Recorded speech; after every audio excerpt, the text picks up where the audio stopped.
Part 3, the regret. You know, during the time, this time we're getting into July. It's about July. Rates start to drop. Rates start to drop. And it started to become a little hard because I had to cover the expenses. Now, in the last video, I talked about the expenses being $900 more than what I was doing at Schneider. The fuel, the truck that used a lot more fuel than that Cascadia, and then the you know, reefer fuel. It's a heavier truck, heavier loads, more fuel, more money. Let's just say this. I would have to clear right around $3,000 to be able to break even. That's when fuel prices were what they were then. Now it's even more. But the rates were dropping. The rates were dropping, and it was starting to become a struggle to be able to bring good money home. And at the end of the day, it's the reason why I work. Not to pay off a truck, but to support my family.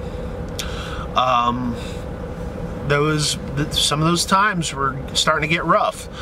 And that's when I actually started to regret doing what I was doing. I was like, man, these rates are dropping right now. I know they're going to get high, but what's going to happen in the winter? Having to cover the bills, it was getting tough. I'd have to stay away from home a lot. Home life was starting to affect me being gone a lot. My wife was beginning to be unhappy. She told me that she did not like Traveloko, didn't like me working at Traveloko. I was feeling the effects right then. We were talking about July-ish, you know, in the month of July, you know, into August. It was that. Changed dispatchers. During that time, when the freight rates were getting hard, I had to change dispatchers. I don't even know why. To a guy that wasn't used to doing it. And I would have to book my own loads, which is fine. But I enjoyed someone else getting the best rates for me. I, you know, preferred that actually. And the guy that I got at the time didn't know much about how he was doing. He would be stressed out and everything. Turned out he ended up being okay. But I would ask, I want my dispatcher back. And I said, okay, we'll get you dispatcher back. And it never happened. Never happened. There's a lot of things that I asked for that didn't happen. And we'll talk about that, you know, in the videos here. You know, people were making videos about Traveloko, and it didn't really affect me much. You know, so, you know, someone did. I would just, you know, laugh. Now, obviously, Will would do videos to rebut their videos, but I wouldn't do that. You know, if they were doing videos about Traveloko, that's what they were doing. It's whatever. I'd laugh. Sometimes I'd say to myself, they're right, but I wouldn't put that out there. By this time, I was doing recruiting style videos, and that was definitely not my style. If you remember that was one of my goals, is to do that and have sponsors on the side of the trailer, to be at home a lot more.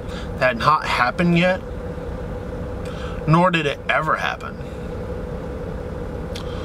The Trucker Logic videos started to come out. I'm gonna tell y'all something. Now, a lot of you guys think a lot of this stuff is funny. You know, and whatever. And some of y'all may think that, oh, you deserve it. But I started doing YouTube videos for the fun of it, show my friends, show my family, and people started to come on board. that's when, you know, I would start dictating to what, you know, the viewers wanted to see. And I would start doing videos for the viewers. Like, hey, viewer, you know, if you want to see some videos like this, I'll do some videos like this. You know, and I did really good at Schneider, you know, Butler and Bellafleur, you know. Never did have any problems. Yes, there's people that did not like me, but it wasn't that big of a deal. It didn't affect the home life. And the Trucker Logic videos came out, and my daughter would watch them and read the comments. And, you know, her being younger, I'm talking about my younger daughter, and she would be affected. Now, a lot of people laugh at stuff like that. I didn't laugh because it wasn't funny. And when you get home and you have to explain to your daughter that grown men act like this on the internet, and that's just what you have to, when you put yourself out there, you're going to have trolls, bullies, and all that kind of people, and people trying to destroy your life. They will do anything, they will go out of their way to destroy your life, even your family's life, try to get you fired and everything. And trying to have to explain that to her is some of the hardest things that I had to do. And that's the reason why the Trucker Logics of the world, I believe, are not a good thing. I think there's a lot of ways that you can do to get your point across besides trying to tear up one's life. Now, some people, you may say, well, you put yourself out there. It's like, oh, well, Ike, you didn't accept a fight with somebody. I don't go around fighting people. It's like I have an argument on the internet. That's it. It's an argument, usually about a subject. It doesn't get personal. And I think Trucker Logic, in my eyes, especially on, you know, when they were targeting me, was done a bit unfairly. And what they're currently doing now against Will, I still think it's crossing the line. But obviously, with all the low rates and the high bills for the truck, the Trucker Logic videos, that's when I started to be really affected emotionally, and it really started to affect my life in a negative way. There was some really bad times for me emotionally, and I kept them to myself, because the last thing I wanted to do is show people that it affected me. You know, I wanted to be strong against it, but deep down, and watching my daughter go through it, and watching my wife, it was tough. Everything coming down, and it was tough. You know, I didn't talk to my friends as much anymore because I was always on the phone with Will, and Will was always wanting to fight somebody. He was all paranoid, and I understand the reason why he was paranoid. He was the #1 target for a lot of it. But still, it affected me greatly.